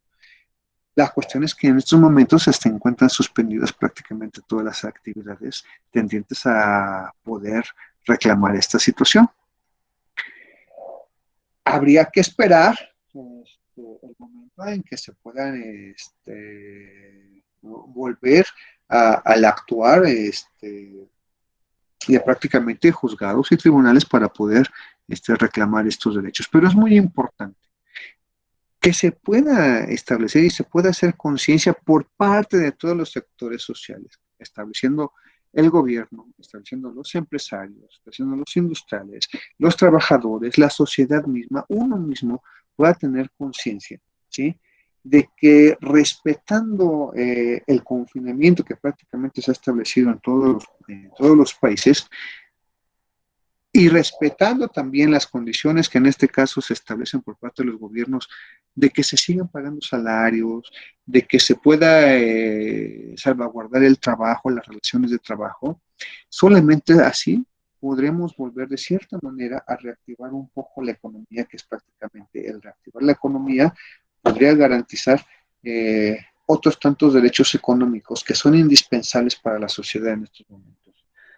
Todos estos derechos son en estos momentos están pasando por una crisis muy compleja y que al final de cuentas, lamento decirlo, que sí es una situación que no sabemos cuándo pudiera terminar, hasta que no se pudiera encontrar un método suficiente, necesario, indispensable, para establecer que la población, o bien exista un método que garantice que los efectos del virus no pondrán en riesgo la vida de la persona, o bien que se pueda garantizar una vacuna para que la población pueda ser inmune en este sentido. Hay esquemas también que establecen que a lo mejor, no se sabe todavía aún con certeza, puede ser que el virus exista en nosotros, persista en nosotros sin encontrar una cura y que para que pudiéramos ser un tanto inmunes tendríamos que contagiarnos. Hay muchas cosas que todavía no se pueden determinar en estos momentos, pero yo deseo y ojalá fuera posible que se encuentre una vacuna y que esa vacuna se pueda garantizar a todos los países para que todos los países tengan acceso y puedan también hacer inmunes a sus poblaciones. En estos momentos son muy necesarios. En estos momentos también en la actualidad estamos viviendo, como lo dije en un principio, estamos viendo prácticamente una situación de selección natural por lo mismo del virus, pero también estamos viviendo una situación de selección social.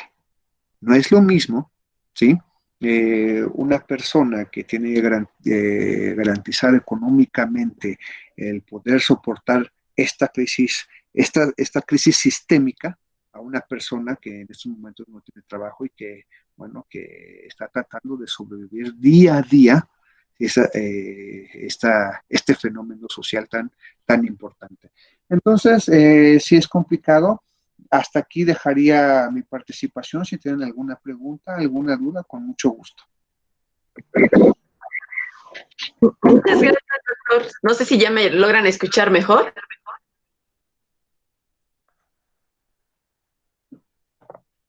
¿Sí me escucha, doctor? Sí, yo sí te escucho. Ah, perfecto, muy bien, muchas gracias, doctor. No sé si alguien del público tiene alguna pregunta que realizarle al doctor o algún comentario que quisiera desarrollar. Con gusto tiene el micrófono abierto si gusta. Buenas Hola, buenas noches. noches. ¿Qué tal, Alfonso? Doctor, Dime. nuevamente pues agradecerle su ponencia, la verdad bastante clara e interesante. Yo comentaba por ahí en el chat que la ponencia de hoy me pareció una historia de terror porque pues uno va espejeando lo que tenemos en nuestro país y pareciera que muchos de estos derechos aún nos quedan bastante lejos.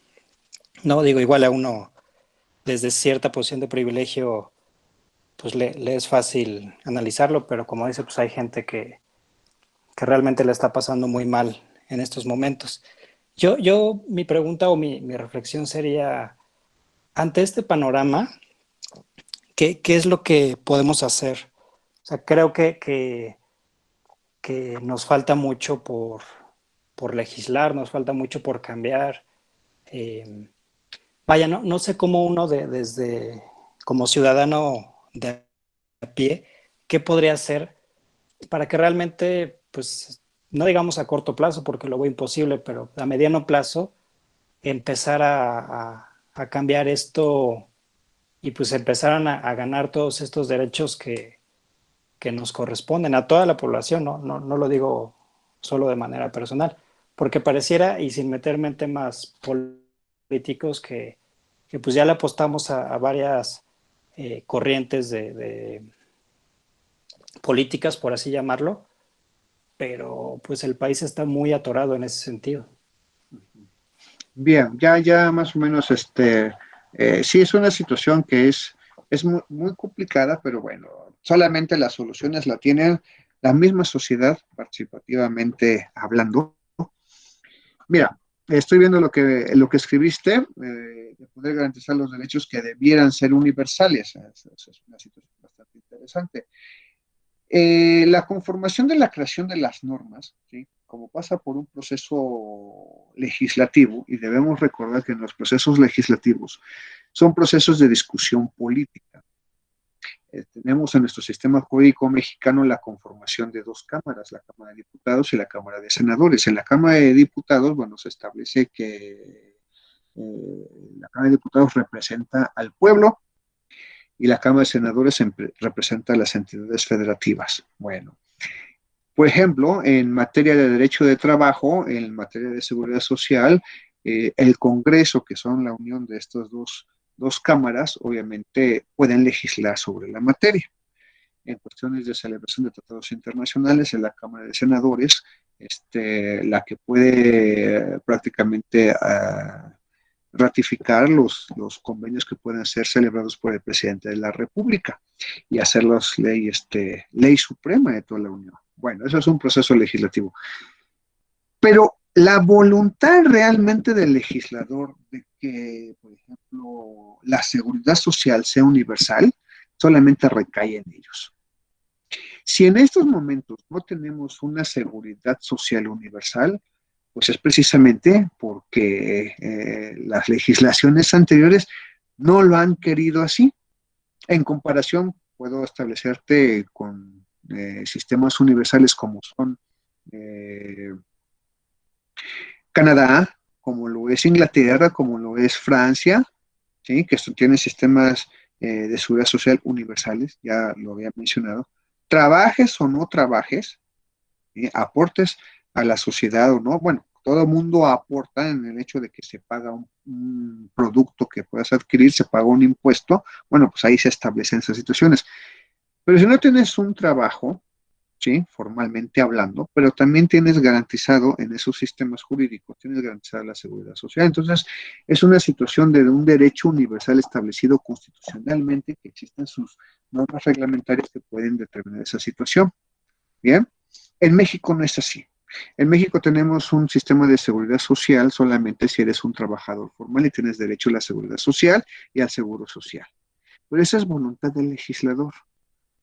En la actualidad, a través de esta crisis económica y esta crisis de COVID, prácticamente todos los países han demostrado que han sido insuficientes sus políticas y sus legislaciones nacionales para poder hacer frente a esta crisis sanitaria. Entonces, todos los países prácticamente tienen deficiencias. Hay un dato bastante interesante de la CEPAL, establecía en la CEPAL que en promedio los países latinoamericanos, en términos de atención médica, de que exista un médico por cada 1,000 personas, ¿sí? En América Latina prácticamente tenemos 1.9 médicos por cada 1,000 personas. O sea, un médico, casi dos médicos, sin llegar a 2 médicos, por cada 1,000 personas. Solamente, llama mucho la atención, solamente un país, obviamente su población no es tan grande de ese país como, supongamos, México, solamente un país tiene 7.5 médicos por cada 1,000 personas, y ese es Cuba. Y Cuba tiene un sistema de seguridad social universal y es un país socialista, y que tiene un bloque económico establecido por los Estados Unidos, que obviamente en votaciones sobre el bloqueo sobre el bloqueo de Cuba que se da en la ONU año con año, se establece prácticamente la gran mayoría de los países, digamos 80 países, dice, ¿sabes qué? Decimos no al bloqueo económico cubano, ¿no? Pero Estados Unidos dice, no, yo sí sigo aplicando el bloqueo económico cubano. Entonces, pero ese país que tiene un bloqueo económico establecido por otro país, en el que no puede comerciar con ningún otro pueblo, con ningún otro país, precisamente por ese bloqueo, pueda garantizar ese país, ese pequeño país, con una población también no tan grande, puede garantizar que tengan 7.5 médicos por cada 1,000 personas. Entonces, es una situación de voluntad. Yo no estoy hablando aquí de cuestiones ideológicas, ni nada por el estilo. Pero otro país, por ejemplo, Inglaterra, o por ejemplo, Canadá, o por ejemplo, Francia, tienen sus sistemas de seguridad social universales y son países capitalistas. Entonces, ¿qué se determina? Que es la voluntad de los legisladores de estos países, ¿sí? Que pueden garantizar la atención médica, ¿sí? La atención médica de sus ciudadanos, independientemente si trabajan o no trabajan. Pero entonces estamos hablando de que sus sociedades, ¿sí? La sociedad inglesa, la sociedad canadiense, la sociedad francesa, están tan organizados que les pueden reclamar a sus gobiernos, ¿sí? Reclamar a sus gobiernos que se pueda garantizar un sistema de seguridad social universal. En nuestro país prácticamente esa situación no se ha dado de esa manera. Ojalá a través de en un futuro, dada la crisis sanitaria, se pueda garantizar esa situación que realmente es tan necesaria. De hecho, como lo manifesté durante la plática, el actual gobierno, ¿sí?, que es muy necesario, no nada más el gobierno, todos los países prácticamente están tratando de asegurar que todas las personas, independientemente de que trabajen o no trabajen, si están desempleados o estén en activo o estén suspendidos de sus actividades laborales, se pueda garantizar que cualquier persona, ¿sí?, que pueda ser contagiada pueda tener acceso, ¿sí?, a la atención médica necesaria de este padecimiento. O bien, si entra en una situación de gravedad que necesita cuidados intensivos, ¿sí?, se pueda garantizar que esa persona en estos momentos sí pueda tener esa atención necesaria, pero solamente si dio gracias a esa situación. Entonces, si se dio gracias a esa situación, pues sí es bastante interesante poder determinar esa situación que es muy, muy, muy, muy interesante. Pero eso solamente se podrá establecer si es la voluntad del legislador, y para eso necesitamos un cambio y una transformación en la legislación, en nuestra legislación. Ya vimos que tanto en el sistema jurídico universal como en el sistema jurídico regional se establece que todas las personas tienen derecho, ¿sí?, de poder tener asegurado, ¿sí?, en este caso, en el tema que tú estás diciendo, tener asegurado la atención médica y que sea universal, ya sabemos. Sin embargo, no se ha homologado en nuestras legislaciones, ¿sí?, en latinoamericanas, no se ha homologado esa situación, lo cual tendría que ser importante en estos momentos que se pueda dar. Es un paso bastante importante. De hecho, el problema de pandemia, pues prácticamente viene a reconfigurar todos los sistemas nacionales de todos los países en cuanto se refiere a seguridad social, lo cual es una situación bastante importante. Si establecemos que el virus es bastante, pone en riesgo prácticamente a la humanidad o un gran sector de la humanidad, y que el mismo virus pone en riesgo los sistemas productivos, ¿sí?, que están ahorita en una crisis también, bueno, pues entonces, para poder reactivar los sistemas productivos, los sistemas económicos, se necesita que los trabajadores y las personas estén bien, que puedan tener acceso a la seguridad social. Bueno, pues estamos en una oportunidad histórica, universalmente hablando, de poder crear nuevas normas, ¿sí?, que se adecúen para esquemas de esta naturaleza. Ningún país en estos momentos pensaba que pudiera tener tantos problemas derivados de una enfermedad viral como es esta. Entonces, mi respuesta sería, ojalá el legislador tenga la voluntad, ¿sí?, de poder establecer en una posible reforma, que yo así la desearía, de poder garantizar que toda la población, independientemente si tiene un trabajo formal o no tiene un trabajo formal, si en estos momentos es trabajador en activo o en estos momentos es desempleado, que todo mundo tenga, ¿sí?, derecho a la seguridad social. ¿Qué implicará eso? Tal vez implicará, ¿sí?, el aumento de impuestos. Pero bueno, si hay un incremento de impuestos, pero son bien aplicados para que toda la población en todo el país, es decir, estoy hablando de 120 millones de personas que somos actualmente en México, tengan garantizada la seguridad social, que es indispensable.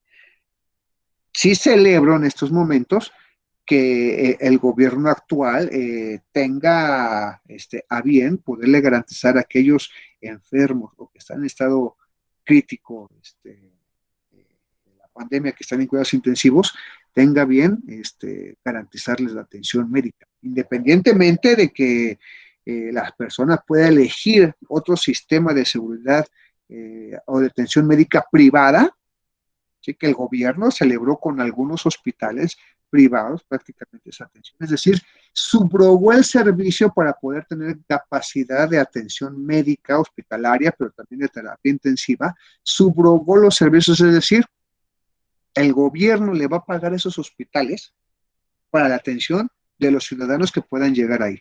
Y los hospitales privados no tienen capacidad en estos momentos, ¿sí? De una capacidad como tuviera el seguro, el Instituto Mexicano del Seguro Social o el ISSSTE o el ISSSTE para poder atender a más población. De hecho, ningún sistema de seguridad social de cualquier hospital, sea de México, sea de cualquier país, ninguno tiene garantizada esa situación. Sin embargo, se están haciendo los esfuerzos necesarios para poder garantizar esa situación, lo cual sería una situación muy extraordinaria, pero también muy interesante y en la cual se dio solamente a través de la situación. Entonces, si se pudo en estos momentos realizar, es que deriva de que hay una voluntad y por eso se dictaron los acuerdos y las medidas necesarias para poder garantizar. Pero sería mucho mejor, a mi real saber y entender, que fuera el mismo legislador, ¿sí? El legislador, tanto el senador y los diputados federales, pudieran establecer las condiciones de discusión, una discusión profunda que pudiera garantizar, ¿sí?, que los hospitales en México, mejor dicho, que la seguridad social fuera para todos, absolutamente para todos. Ello sin dejar de lado que los hospitales privados sigan funcionando, que den su atención médica y quien tenga para poder acudir a estos hospitales privados lo puedan hacer. Yo no estoy diciendo que sea un sistema de seguridad social en el que solamente el Estado, no. Que aquellos hospitales privados también sigan en su actividad de ofrecer sus propios servicios y garantizar también la seguridad a aquellas personas que así lo decidan. Entonces es una situación bastante interesante que tendríamos que atender, tratando de tomar en cuenta en estos momentos. Pero sí es muy interesante tu pregunta porque aparte de eso nada más implica el hecho de seguridad social, que sería un ejemplo. También sería una cuestión de trabajo, ¿no? Que independientemente de la actividad que se dedique, bueno, pues que todos los trabajadores puedan, o mejor dicho, que en nuestro sistema mexicano, ¿sí? Se pudieran establecer mejores condiciones de trabajo, que se pudieran establecer políticas para que haya mayores inversiones, que el Estado también pueda garantizar empleos, o sea, como servidores públicos, etcétera, que también la inversión privada pueda garantizar trabajos con mejor calidad. Por ejemplo, hay muchas diferencias en cuanto a salarios dependiendo del país. Hay países muy industrializados que tienen unos salarios pues que se manejan en dólares o en euros que son muy superiores al salario que se paga en nuestro país. Pero eso también es una voluntad política. Entonces vimos que prácticamente en los sexenios pasados había prácticamente un salario mínimo que era muy débil, paupérrimo prácticamente, y que así se medían muchas cosas en términos de los salarios mínimos. Y de momento, bueno, pues hubo una cierta voluntad que no es suficiente todavía de incrementar los salarios, pero se incrementaron los salarios, pero de nada sirvió porque hay una crisis económica donde también se están perdiendo muchos empleos. Socialmente hablando, todos tenemos la obligación de conocer a los representantes del pueblo, de diputados, senadores, presionar, exigir esa situación, pero bueno, va a tomar un tiempo todavía en lo que se recuperan las sociedades de todo el mundo, incluyendo la nuestra, nuestro país, para poder establecer condiciones que aseguren a los mexicanos y la seguridad social tan necesaria, un mejor salario, un mejor trabajo, mejores condiciones, etcétera. Sí deberían ser estos derechos universales, tal y como lo dicen los tratados internacionales. Te doy toda la razón, deben ser así. Sin embargo, no ha habido esa voluntad política ni legislativa para que fuera así. Eso sería una solución a todos estos problemas. Obviamente, no es lo mismo tener una población como en Chile, de 8 millones de personas, ¿sí? Y que puedan garantizarse en Chile la seguridad social prácticamente la mayoría o de algunos. Pero fíjate, en ese país, a lo mejor pudiera ser, no tengo el dato bien establecido, pudiera ser que esté garantizada la seguridad social, la atención médica. Pero en ese país no está garantizada socialmente hablando la educación. Entonces es voluntad de ellos, de los chilenos, de establecer sus políticas de que educación sea privada y que el ciudadano tenga que pagar por educación. Y en México no. En México prácticamente tenemos asegurada hasta la secundaria obligatoriamente.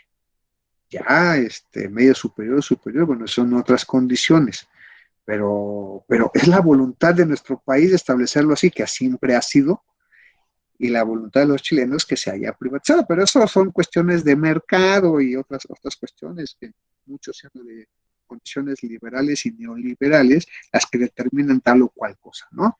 Nuestro país es un país liberal, es un país capitalista, sin embargo, también tiene derechos sociales, sin llegar a ser un país socialista, que se tienen que establecer, que se tienen que seguir defendiendo y que se tiene que dar la oportunidad para irlo fortaleciendo en estos momentos. Y ojalá fuera así, ¿no? No sé si alguien tenga otra pregunta. Doctor, sí, tenemos otra pregunta de Alejandra Cepillo. Dice, ¿la justiciabilidad de estos derechos EPS entonces es posible? Y nos vuelve a decir Alejandra, ¿cómo hacerlos exigibles vía judicial si estos actos de autoridad que dejan de cubrir, por ejemplo, el acceso a la seguridad social o al trabajo, se confunden o se mimetizan con determinaciones políticas? Es una pregunta bastante interesante. Bueno, mire, todos los derechos establecidos tanto en los tratados internacionales, convenios internacionales, como en nuestra legislación interna, todos son exigibles, absolutamente todo. La situación es saber la competencia. Si hablamos de cuestiones de derecho del trabajo, ¿sí? De relaciones de trabajo, obviamente juntas locales y juntas federales, las que tengan que ver directamente con la relación de trabajo. Pero si hay cuestiones, por ejemplo, de inspecciones laborales que son a cargo de una autoridad administrativa como la Secretaría del Trabajo y Previsión Social, bueno, tenemos que acudir directamente a esa autoridad administrativa. Si fuera de vivienda, que en este caso fuera el Infonavit, tenemos que acudir a esa autoridad administrativa. Bien, tenemos que presentar nuestra queja. En estos ejemplos que son administrativos, tenemos que presentar nuestra queja y esperar el resultado y la contestación de esa autoridad administrativa respecto a nuestra queja. En dado caso de que la queja en su resolución todavía siga afectando algún derecho y que no estemos de acuerdo, bueno, pues entonces nos iremos a un procedimiento contencioso administrativo. O bien, si ya se resuelve ese procedimiento contencioso administrativo, todavía seguimos sufriendo el menoscabo de ese derecho, bueno, pues se puede acudir ante una autoridad federal, que en este caso sería un juez de distrito mediante el amparo indirecto para poder determinar y exigir el cumplimiento de ese derecho que se considera violado. O bien, si indudablemente el juez de distrito continúa con esa situación, bueno, se puede acudir a un tribunal colegiado en materia administrativa para que pueda resolver en ese sentido. Entonces, sí hay oportunidad en nuestro país de acudir a las instancias pertinentes para poder exigir esa situación. Ahora bien, no significa que en estos momentos, bueno, en el mundo de los abogados hay una deficiencia de conocimiento y aplicación de los derechos humanos, no nada más de la norma de derechos humanos, sino también de la aplicación de la jurisprudencia internacional, que es muy importante saberla y conocerla, muy, muy importante. Pero en dado caso de que el tribunal colegiado del circuito en materia administrativa también exista, o al parecer existan violaciones a los derechos humanos, o bien a los derechos económicos, sociales y culturales, y en este caso también hasta ambientales, bueno, se pueden acudir a instancias internacionales.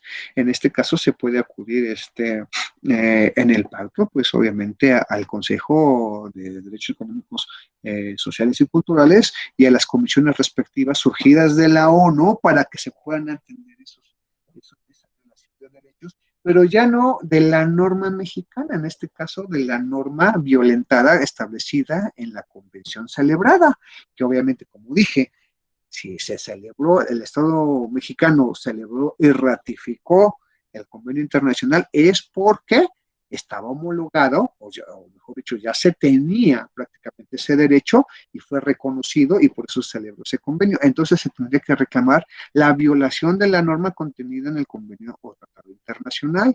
Entonces se puede acudir también ahí en ese sentido. Es lo mismo que pasaría, bueno, estoy hablando del sistema universal, lo mismo pasaría con el sistema regional establecido por la OEA a través de la violación del Convenio Americano sobre Derechos Humanos, o bien el protocolo adicional a la Comisión Americana sobre Derechos Humanos en materia de derechos económicos, políticos y culturales, ¿no? Entonces, sí hay mecanismos, sí pueden exigirse, ya sea tanto por las instituciones mexicanas como por las instituciones internacionales. Aquí la situación es conocer los procedimientos, bueno, los procedimientos nacionales como también los procedimientos internacionales, que son una situación bastante interesante. ¿Por qué? Porque son normas pues parecidas, pero la jurisprudencia es distinta, los procedimientos son distintos, las autoridades son distintas, pero sí se pueden hacer efectivos. Ahora bien, en el sistema jurídico mexicano, ¿sí? La obligación de las autoridades, todas las autoridades civiles, fiscales, administrativas, laborales, legislativas, todas, cualquiera, tienen la obligación de llevar un control de constitucionalidad, es decir, de velar por la Constitución y por las legislaciones nacionales, pero también tienen la obligación de velar por por el control de convencionalidad, es decir, respetar los tratados internacionales. Entonces las autoridades mexicanas tienen que velar por el cumplimiento tanto de la norma mexicana y ponderarla con la norma internacional y establecer cuál de las dos establece mejor derecho, cuál de las jurisprudencias, si la nacional o la internacional, ya sea universal o ya sea regional, te garantiza mejor derecho. Entonces, por un lado, se tiene que velar por el control de constitucionalidad, pero también se debe velar por el control de convencionalidad. Todos los estados tienen la obligación sobre esa situación. Entonces, el conocimiento de todas esas situaciones es muy importante en la actualidad. Esa es una función esencial en todos los sistemas jurídicos, ya sea mexicano, venezolano, argentino, colombiano, canadiense, americano, tienen que velarse en ese sentido. Sí son totalmente exigibles, ¿sí? Vía administrativa o vía judicial, como fuera, pero todos son exigibles. Nada más hay que saberlos, en este caso, saber quiénes son las autoridades competentes, bajo qué procedimientos se pueden establecer, y todos, absolutamente todos. Y esa situación prácticamente, pues, la conoce, pues espero yo, los abogados, ¿verdad? Hay una situación de conocimiento de derechos humanos, pero muy a medias todavía. No tenemos muchos años estableciendo derechos humanos, y si apenas estamos conociendo y todavía nos mantenemos en la cuestión de derechos humanos, pues en cuestiones de derechos económicos, sociales y culturales, pues todavía ahí deja un esquema bastante complicado por conocer. Pero bueno, todos son exigibles bajo vía judicial o bajo vía administrativa. Al final de cuentas, todos tienen que ser solucionados y todos se pueden exigir en cualquier momento, o bueno, en los términos que te establecen las normas, por la violación de estos derechos, ¿no? ¿Alguna otra pregunta? Muy bien, doctor. Creo que ahora sí nos pasamos un poquito más de tiempo, son temas muy profundos. Yo entiendo que son diversas cuestiones y sobre todo ya en temas legales que comprender y analizar. Al parecer ya no tenemos ninguna otra pregunta. Le agradezco mucho, doctor, el tiempo que se toma para poder explicarnos estos temas, para que todos podamos comprender esta situación desde diversas perspectivas. Como vimos alrededor de los diferentes webinars que realizó el departamento y que muchos de ustedes que estuvieron presentes, pues la realidad de que está sucediendo con el COVID está impactando a diferentes áreas. Está mostrando muchas cosas que estaban superficiales, que sabíamos que existían, pero que no le habíamos dado la importancia. Y creo que, como decía el doctor, también está en la sociedad, no solamente en las estructuras. Creo que las estructuras o las megaestructuras como el Estado se ha dado cuenta que hay deficiencias, pero también nosotros como actores sociales tenemos que comprender la realidad en la cual estamos viviendo. Es una nueva realidad que nos exige ser personas, individuos diferentes, más responsables, más conscientes, del entorno en el cual vivimos.